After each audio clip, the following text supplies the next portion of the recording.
Welcome back, everyone. We're in the Book of Ruth, and Ruth is a really short book. It's only like 3.5 pages long, so I'm going to try to make this as short as possible. This is the time where Israel's not being ruled by gods or God or the God of Israel. Israel is being ruled by judges. So Eli Melech married a woman named Naomi, and him and Naomi had 2 sons. One son was named Mahlon and the other one was Kilian. So the family, they're from Bethlehem in Judah, and they settled in Moab. And when they settled in Moab, the sons met their wives, the Moabites. So their wives were Moabites. And the name of their wives were, the first wife's name was Orpah, and the second wife's name was Ruth. Eli Melech, he wound up dying, and what was left was the 2 sons, just his wife Naomi and their 2 sons. Later on, the 2 sons died, so all that's left is Naomi, Orpah, and Ruth. So she took her daughter-in-laws with her. So halfway through, she tells her daughter-in-laws, she tells them to part because she doesn't want them to follow her. They need to get remarried, and she doesn't want them to follow her to her town. She asks them to go back to their family. And she tells them, she says she has no more sons in her womb to give them. And even if she had more sons, they would have to wait until they was grown to even marry them. And they shouldn't have to wait that long, so they should go back home to their families. They cried and everything, but Orpah wound up leaving. And Ruth wound up staying, saying that wherever Naomi goes, she's going to go. Ruth goes with Naomi back to Bethlehem in Judah. So when they arrive, the people greet them. They can't believe that it's Naomi. Naomi's been gone so long, and she introduces Ruth to them. So one day Ruth says that she's going out to work, and she's going to glean some harvest for them to eat. And really what she means by glean is like she's gonna go to various places looking for like something that she could take their leftover harvests, whatever's left over that they didn't pick straight from the trees, that she's gonna take it back for them to eat. So she stumbles upon a field that's owned by Boaz. Boaz is basically a relative of Naomi. He's actually her late husband's family member.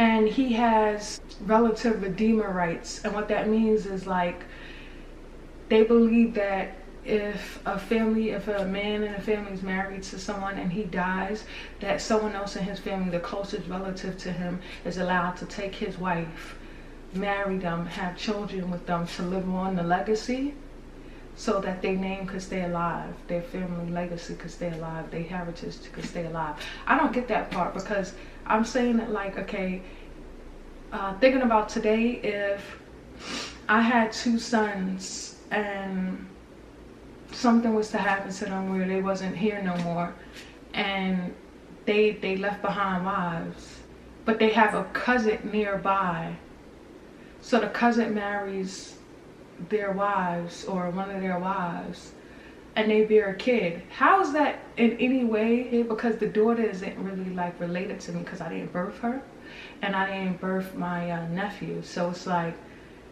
I don't know how I'm the grandmother of that kid. But I'm thinking what they thought was, they took marriage really seriously, obviously. And when you marry a son, or when you get married, your mother-in-law is your actual mother.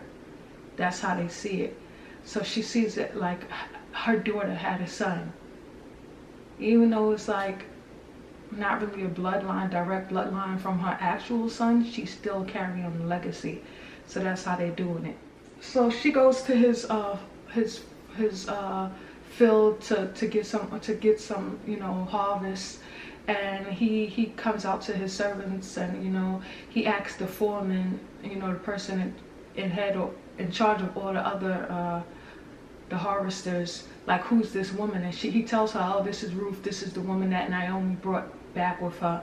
Then he went to Ruth and told her like she's welcome to stay, work with his female employees, and you know, if you want to drink something, like whatever, everything's open to you, because he heard how nice Ruth was to her mother-in-law. So a word got around town that she's a good daughter-in-law. So he told her she could have basically whatever she wants. Ruth gets back to the house of her and Naomi, and she tells Naomi how nice this guy was, and Naomi tells her like, hey, this is a relative, so he has redeemer rights.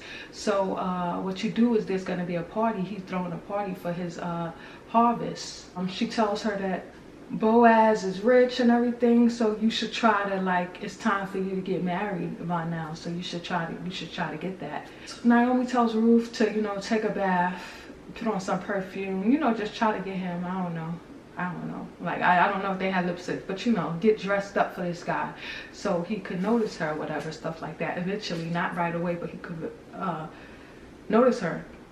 She goes to the party, and towards the end of the party, she says wait until he's full and he's drunk or whatever, and Boaz is drunk. That's what Naomi's instructions to Ruth was. So Ruth did exactly what Naomi told her to do, her mother-in-law told her to do. She followed Boaz to where he was sleeping, and he laid on a stack of barley. So she laid at the foot of him, and that means if a woman lays at the foot of a man, that means that she's letting him know that she's available to be married. So she does this, and he wakes up startled like, who are you? And she has to tell him who she is. And he told her like, hey, I'm not the closest relative, someone else is. And if I tell him, I have to let him know first that he is. And if he rejects you, or if he's not interested in you, should I say, then I would definitely, you know, he swore to God that he would marry her. So that was the thing. So he gave her some baby to go home. She snuck away to go home because she didn't want nobody to see her coming out of there and think that she didn't, you know, a reputation that she slept with him, because that's unacceptable. So she told Naomi this, like, okay, this is what he's gonna do. And Naomi assured her like he's a man of his word, that he's gonna do it. He said he's gonna do it. He's gonna do it today, right? So also, she said this is a good thing because he could protect her when she won't be raped. She'd be safe with him. She won't be raped.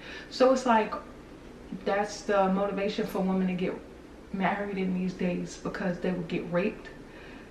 If, you know, if no man sees that they care for, they could get raped. So they sought out men for protection.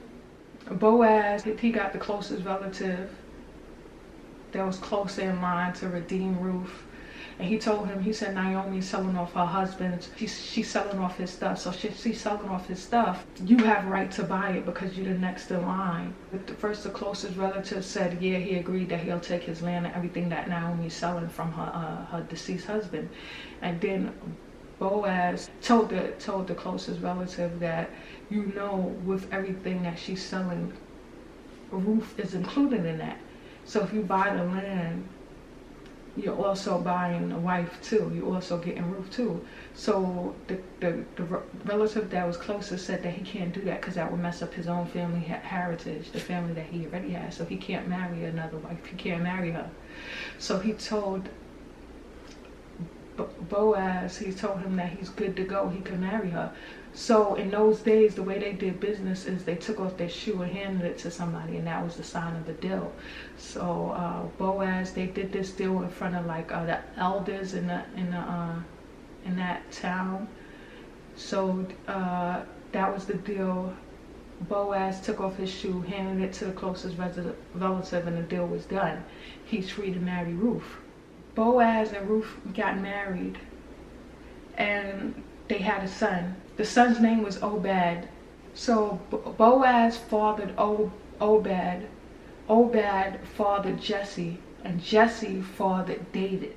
So that's the line. That's the story of Ruth. I think they're trying to introduce to us David, and I'm guessing later on David does something real great. And this is just the story. This is just the introduction of how David came to be.